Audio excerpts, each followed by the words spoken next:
believers, mag-exercise tayo tuwing umaga. Mag-exercise ng utak. Dito sa Brain Bender. Oh guys, ready na kayo? Ready na. Okay, kita nyo itong miniature room. Anong napapansin nyo? Napansin. Ang cute ng kwarto. Ay, kung usapang cute, parang ako yan. Ay, Oo, doon ka na. tigil Doon ka, doon ka. ka. Pero Kuya Chris, napansin ko, may 3 switch dito sa labas ng pinto. Tama ka dyan, Zonya. Kaya may 3 switch dyan. Kasi sa loob ng kwarto, meron ding 3 bumbilya. Okay? At hindi siya LED, hindi siya compact na fluorescent, kundi incandescent bulb siya. Incandescent Oo. bulb. Alam niyo yun? Oo, old school na yun eh. Parang yan yung nasa bahay ng lola ko noon. Yan yung klase ng bulb na kapag nakabukas umiinit, di ba? Pag matagal naka-on. Tama ka dyan. yes.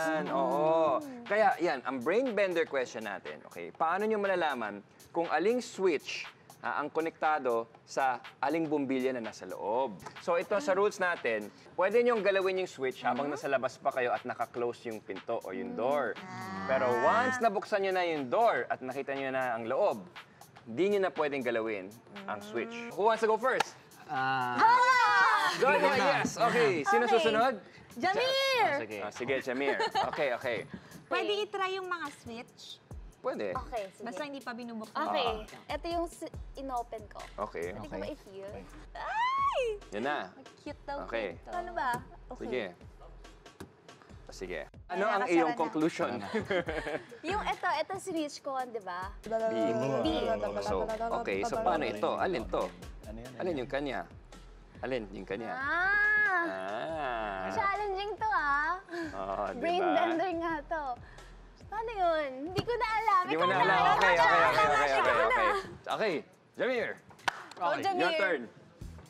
Feeling ko, this one. Okay. Okay. Ayan, ito bubuksan ko rin to. Okay. Okay na yan.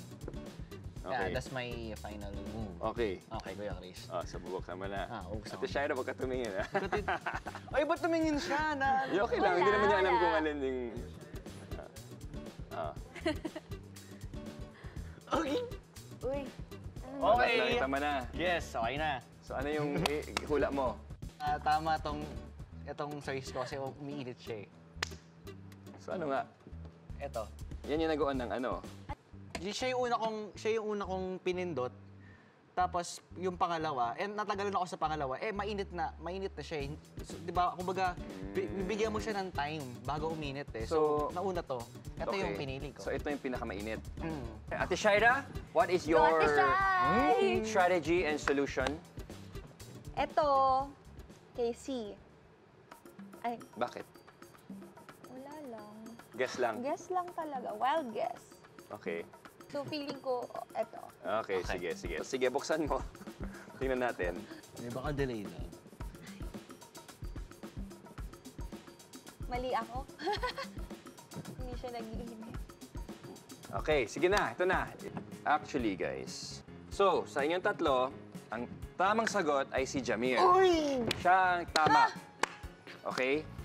Switch 1, switch 2, switch 3. Yo. Okay, so paano nakuha ni Jamir ang tamang sagot? So, una, binuksan niya ang C ng matagal. Naghintay siya mga 30 seconds to 1 minute. And then, tsaka niya binuksan yung 1, sabay binuksan niya agad yung pinto. So, nung hinawakan niya ang bumbilya ng A and C, naramdaman niya na mas mainit yung C. So, ibig sabihin na ito yung una na sinwitch niya, ito yung mas uminit. Diba? Na mas yes, maaga, mas mas mainit siya kaysa sa isa. So, ayan ang ating Brain